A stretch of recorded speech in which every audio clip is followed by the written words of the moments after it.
नमस्कार, आप देख रहे हैं परफेक्ट 24 न्यूज़। मैं सुदर्शन कुमार चौधरी। अभी उजियारपुर लोकसभा में चुनाव का जो माहौल है काफ़ी तेज है और इसी बीच राज्यसभा सांसद महिला नेत्री हमारे बीच है। इनका छोटा सा परिचय जानेंगे और क्या कुछ ऐसा प्रधानमंत्री जी का जो अभी योजना सब है जिसे कुछ लेकर के यहाँ आए महिलाओं के। मैडम, सबसे पहले छोटा सा परिचय हमारे चैनल पर हो जाए। डॉक्टर धर्मशीला गुप्ता, राज्यसभा सांसद, सह प्रदेश अध्यक्ष भाजपा महिला मोर्चा बिहार। मेरा गृह जिला दरभंगा।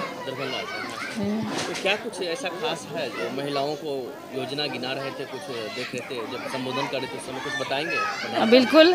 हम देश के यशस्वी प्रधानमंत्री आदरणीय नरेंद्र मोदी जी वो गरीबों के मसीहा हैं और एक गरीबनी के बेटा हैं, तो उनके हृदय में गरीबों की चिंता सबसे अधिक होती है।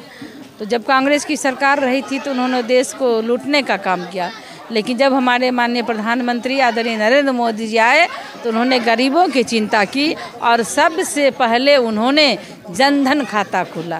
क्योंकि हमारे गरीब परिवार की महिलाएं बैंक जाने से डरती थी और जो भी पैसे उनको मिलते थे, वृद्धा पेंशन, विधवा पेंशन, कुछ भी, वो बिचौलिया खा जाता था। तो ये काम करके जनधन खाता के उन्होंने महिलाओं को ही सशक्त नहीं किया, देश को सशक्त किया, बिहार को सशक्त किया। इस बार का जो 2024 का लोकसभा चुनाव है, प्रधानमंत्री जी के द्वारा महिलाओं के लिए क्या कुछ खास है, बताएंगे?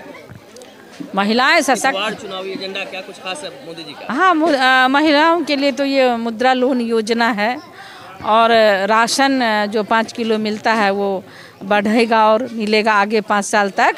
और बड़ी है कि ये आयुष्मान भारत कार्ड के द्वारा 5 लाख रुपए तक का इलाज भी उन्होंने फ्री किया है। जनसभा में संबोधन के दौरान आप लालू यादव को घेर रहे थे, अपहरणकर्ता, इस तरह का कुछ पुकार रहे थे, क्या कुछ कहना चाहेंगे, क्लियर करेंगे?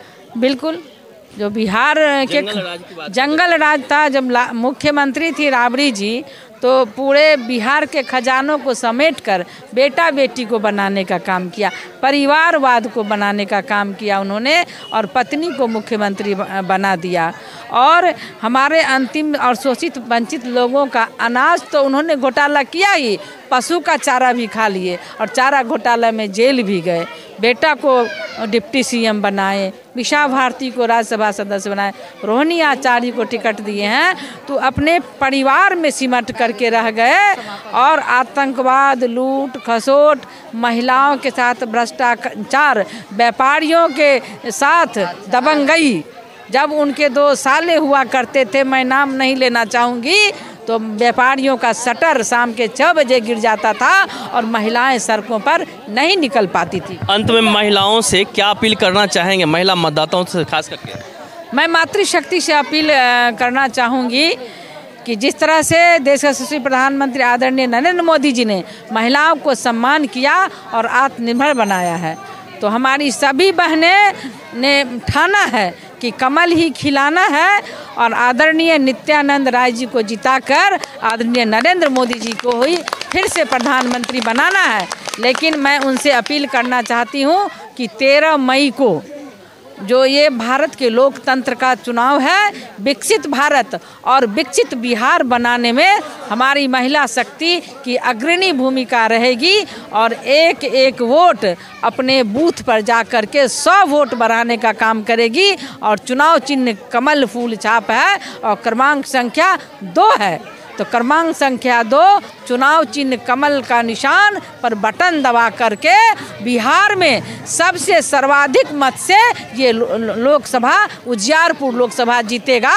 यही यहाँ मुझे देखने को मिला है और मैं अपनी बहनों से, अपने भाइयों से ये आग्रह करना चाहती हूँ कि हमारे आदरणीय लोकप्रिय सांसद आदरणीय नित्यानंद राय जी वो गृह राज्य मंत्री रहकर भी जो लोगों की सेवा की, उन्होंने अपने क्षेत्र का विकास किया, महिलाओं का सम्मान दिया और रोजगार, युवाओं को रोजगार दिया, तो उनके प्रति सबों का भाव है और कमल ही कमल खिलेगा। और दूसरे बहरूपिये जो घूम रहे हैं रात को गाड़ी में कुछ ले करके, तो उनका कुछ नहीं चलने वाला है। जनता नकार चुकी है, उनका जमानत जब्त होने वाला है और कमल ही कमल खिलेगा। मैडम, बहुत बहुत धन्यवाद। मैडम, बिहार के सीट के बारे में क्या कुछ कहना?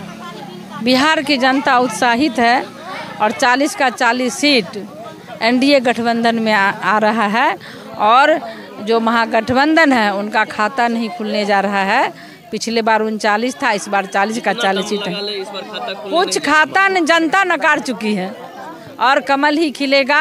एनडीए गठबंधन के हमारे सभी सम्माननीय प्रत्याशी जीत रहे हैं, ये एकदम शंखनाद हो चुका है।